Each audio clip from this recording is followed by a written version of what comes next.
Like کریں، subscribe کریں، bell icon کو دبائیں تاکہ ہماری ویڈیو سب سے پہلے آپ کے پاس پہنچ سکے۔ سے زیادہ مقبول اگر کوئی خلیفہ ہوا ہے تو وہ حضرت عثمان غنی۔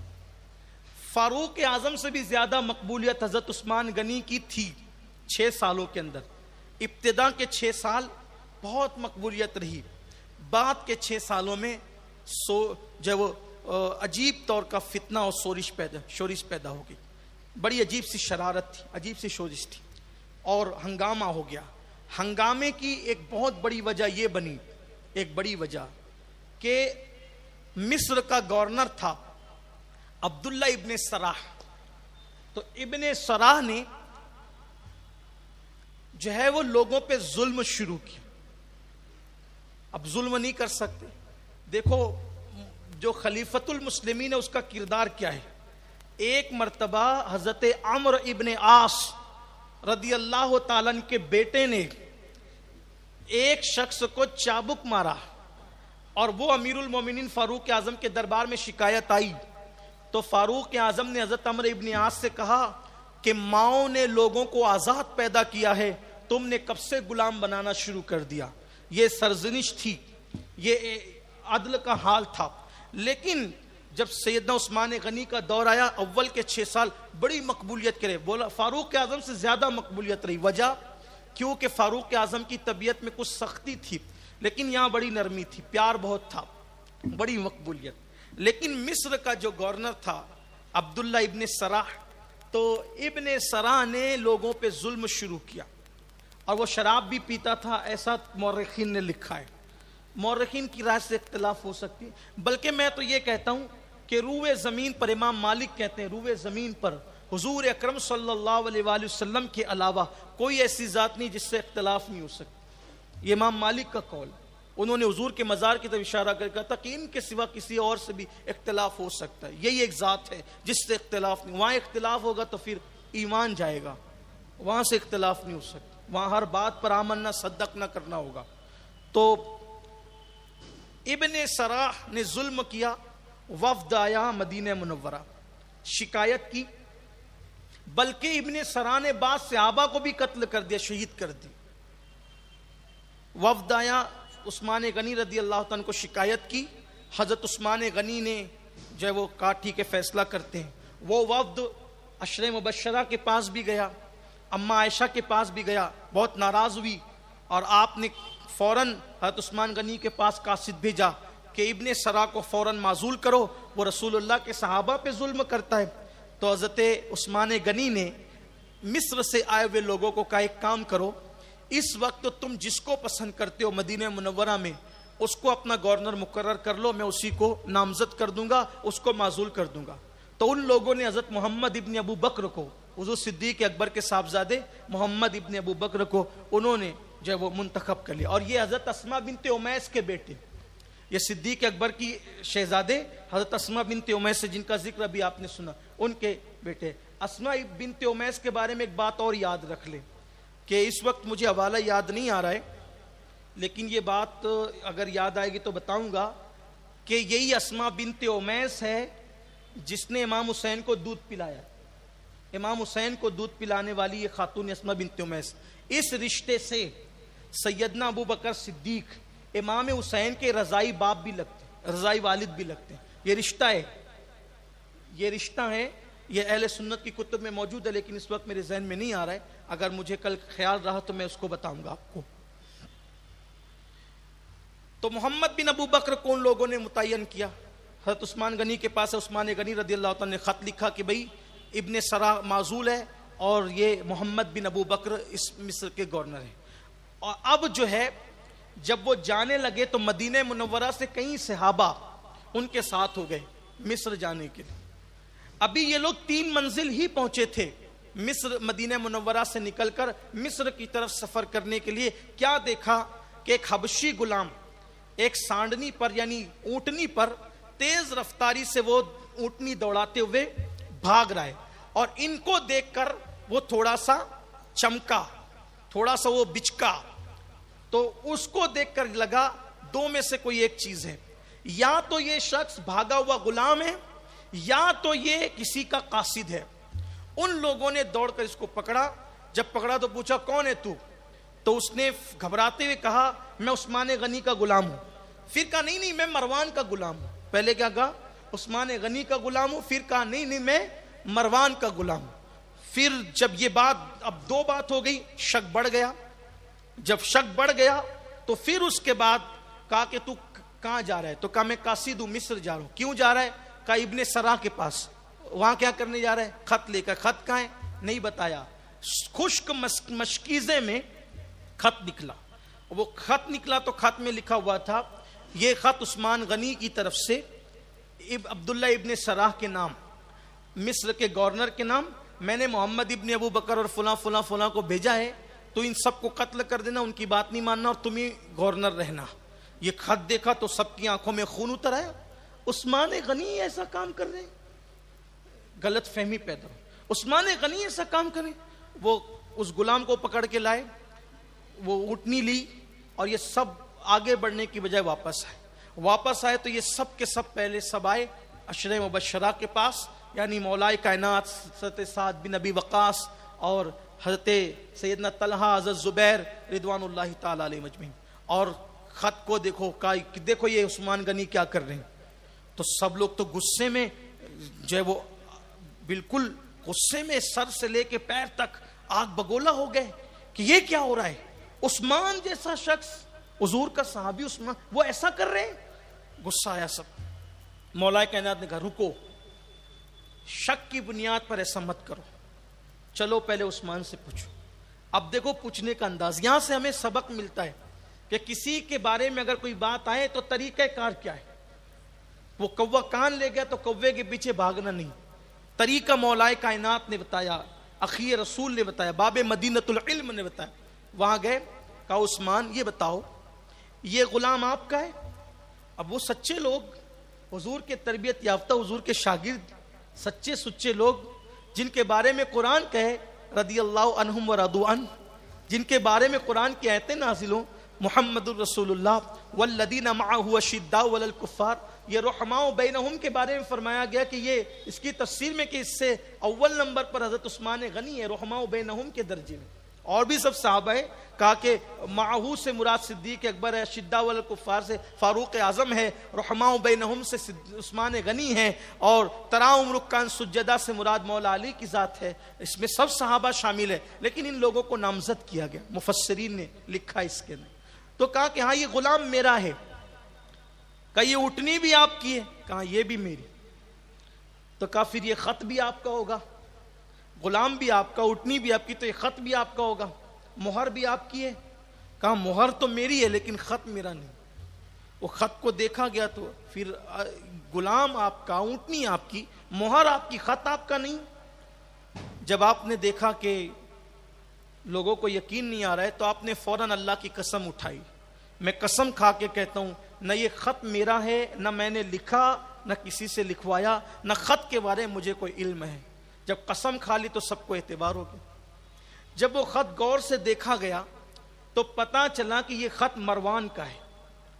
خط ہے, رائٹنگ مروان کی ہے, اور مہر چرا کر اس نے وہ مہر لگا دی. چونکہ مروان رہتا تھا حضرت عثمان غنی کے گھر میں, بلکہ آج کی اپنی زبان میں کہ وہ حضرت عثمان غنی کا گویا کہ پیے بن گیا تھا. سمجھانے کے لیے وہ وہاں اس در میں پیے کا کوئی تصور نہیں تھا, اتنا ہے. اور وہ مروان ایسا شیطان تھا وہ کہ جب کوئی حضرت عثمان غنی سے ملنے آتا تو وہیں سے کہہ دیتا کہ ابھی عثمان غنی مصروف ہے, ابھی جاؤ, ابھی نہیں مل سکتا. حضرت مولائے کائنات سے لوگوں نے شکایت کی عشرہ مبشرہ سے کہ حضرت عثمان غنی تو میں ملتے ہی نہیں ہیں.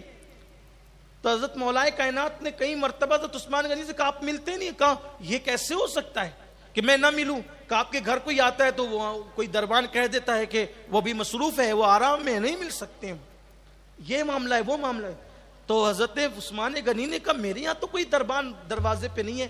حضرت مولائے کائنات نے یہ بھی کہا کہ جب رسول اللہ کے یہاں کوئی دربان نہیں تھا مقرر, صدیق اکبر کے یہاں کوئی دربان نہیں تھا مقرر, عمر ابن خطاب نے کسی کو دربان مقرر نہیں کیا, تو تم نے کیوں مقرر؟ کہا ہم نے کوئی مقرر نہیں کیا, ہم تو ملتے ہیں لوگوں سے.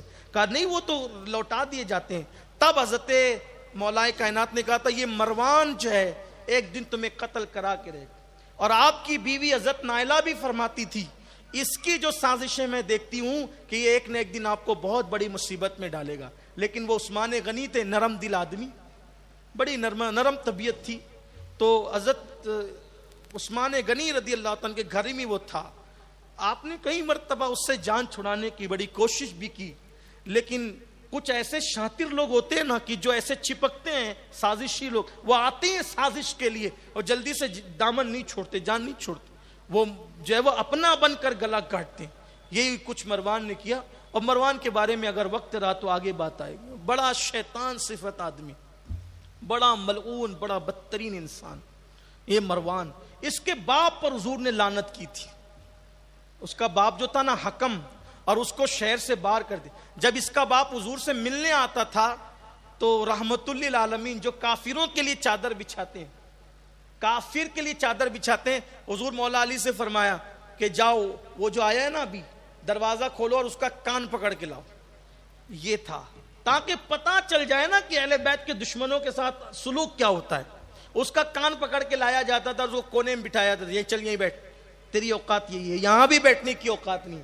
اس لیے کہ جس دروازے پر تیرے در کا درباں ہے جبریل اعظم, تیرا مدح خواں ہر رسول و ولی ہے, تو وہاں اس کو اور پھر حضور نے ایک دن اس کو شہر بدر کر دیا. اس پہ لعنت بھی کی سرکار نے. حضور علیہ السلام نے لعنت کی تھی مروان کے باپ حکم پر. ایک طویل بات ہے, حضور دیکھ رہے تھے, نگاہ نبوت دیکھ رہی تھی. پھر یہ ہوا کہ وہ خط پتہ چلا کہ مروان کا ہے, تو صحابہ اور جو لوگ حضرت محمد بن ابو بکر تھے بہت غصے میں تھے, تو کہا کہ مروان کو ہمارے حوالے کر دو. حضرت عثمان غنی نے دیکھا کہ پورا مجمع بکھرا ہوا ہے, پورا مدینہ شریف جمع ہے, پورا مدینہ منورہ جمع ہے, جوان سب جمع ہے, اور محمد بن ابو بکر کے قتل کی بات ہے, صحابہ کے قتل کی بات ہے, سب چھوٹے بڑے سب غصے میں. تو آپ نے فرمایا میں مروان کو تمہارے حوالے اس وقت نہیں کر سکتا, کیونکہ آپ جانتے تھے کہ اگر اس وقت حوالے کیا گیا تو اس کا کچومر نکل جائے گا. اور وہ رسول اللہ کے صحابی تھے. ایسے بھیڑ اکٹھا ہوتی ہے اور کوئی چور چوری کرتا ہے, کوئی چور چوری کرتا ہے تو پبلک کہتی ہے اس کو ہمارے حوالے کرو, لیکن کوئی دور اندیش آدمی, اس کو پتا ہے کہ یہ چور ہے, مگر پھر بھی پبلک کے حوالے اس لیے نہیں کرتا کہ پبلک اس وقت غصے میں پتہ نہیں کیا ہو جائے گا. تو اس کا یہ مطلب نہیں کہ وہ چور کی تائید کر رہا ہے, چور کی تائید نہیں کر رہا ہے. اور پھر بات یہ ہے کہ چوری کا الزام بھی تو ہو سکتا ہے, صرف الزام کی بنیاد پر مجمع کے حوالے کر دینا مناسب نہیں ہے. اس لیے کہ جو وہ شبہ تھا نا, تحریر تو کسی کی بھی ہو سکتی, بھئی تحریر کی نقل ہو سکتی ہے, دستخط کی نقل ہو سکتی ہے, تو مروان کی بھی تحریر کی نقل ہو سکتی تھی, ایسا گمان تھا. اور ہمیشہ شبے کا فائدہ مظلم کو ہوتا ہے. جو جس پہ الزام لگاؤ نا, جب بھی شبہ پیدا ہوگا تو اس کا فائدہ شریعت مطہرہ کی روشنی میں جو ملزم ہوگا, جس پہ الزام لگا ہے, شبے کا فائدہ اس کو پہنچے گا. یہ قانون ہے شریعت کا. تو پھر یہی ہوا, آپ نے نہیں دیا, مروان کو حوالے نہیں کیا, اور سب لوگ واپس ہو گئے اسی غصے میں.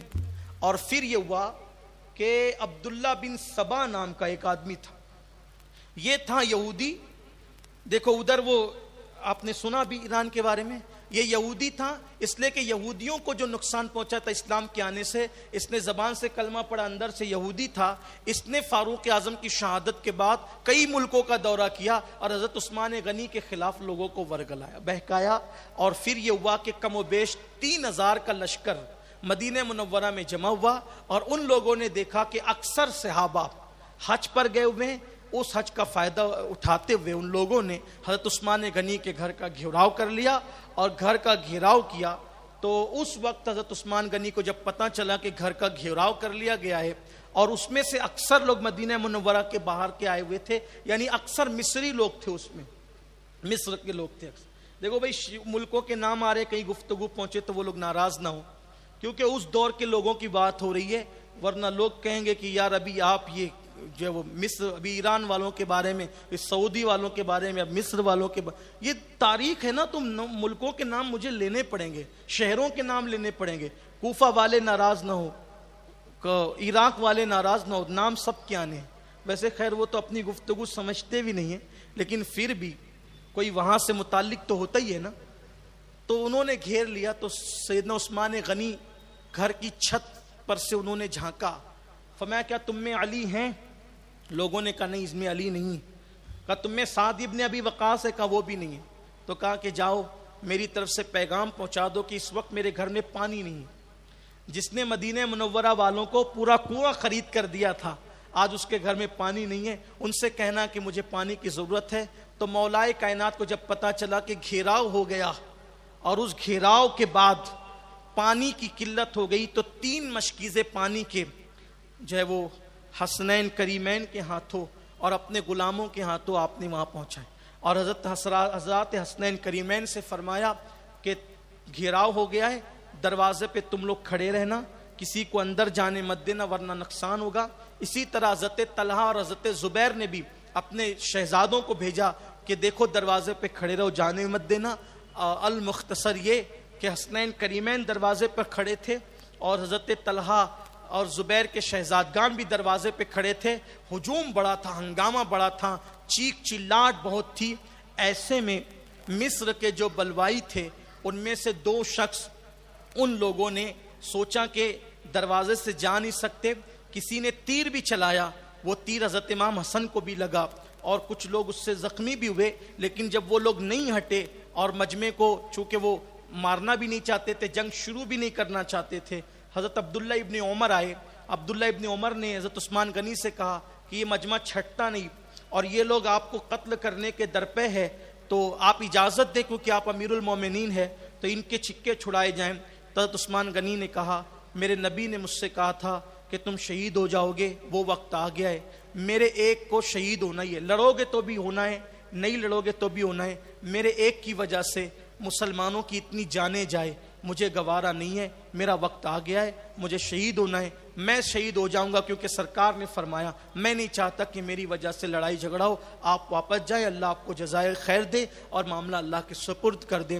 آپ واپس گئے. اور بھی لوگ آئے, آپ کے غلاموں نے کہا ہم لڑتے کا نہیں, وہ وقت آ گیا ہے جو میرے محبوب نے فرمایا تھا. اور پھر حضرت عثمان غنی نے فرمایا کہ جس نے ہتھیار کھول دے گا وہ میرا غلام آزاد ہوگا. اس طرح غلاموں کو بھی آزاد کر دیا. ابھی یہ شہزادگان حسنین کریمین پاک اور حضرت زبیر حضرت طلحہ کے شہزادگان دروازے پہ کھڑے تھے, وہ چھت کو چھلانگ کر کے اور پھلانگ کر کے گئے اور حضرت عثمان غنی کو شہید کر دیا.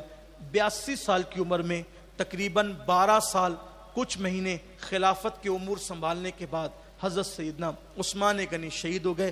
باہر ہنگامہ ہی ہو رہا تھا اور گھر میں آپ تھے اور آپ کی بیوی حضرت نائلہ تھی اور تیسرا کوئی نہیں تھا. وہ دونوں جب چھلانگ لگا کر کے کودے اور انہوں نے جب شہید کرنا چاہا, حضرت نائلہ نے بہت چلایا کہ انہیں شہید کر رہے ہیں, شہید کر رہے ہیں, لیکن باہر شور اتنا کیا تھا ان لوگوں نے پلاننگ کے تحت کہ حضرت عثمان غنی کو شہید کر دیا, پتہ بھی نہیں چلا. پھر اس کے بعد حضرت نائلہ نے چھت پہ آنے کے بعد کہا حضرت عثمان غنی شہید ہو گئے, انا للہ و انا الیہ راجعون. یہ حضرت عثمان غنی رضی اللہ تعالیٰ عنہ کی شہادت تھی.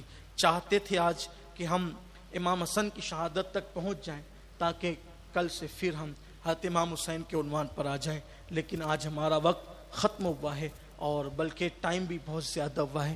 تو انشاءاللہ تعالیٰ اب اس کے آگے کی گفتگو کل ہوگی انشاءاللہ عز و جل. اللہ سے دعا ہے کہ اللہ تعالیٰ گفتگو کے درمیان اگر کوئی غلطی ہو اسے معاف فرمائے. کمنٹ شیئر ضرور کریے.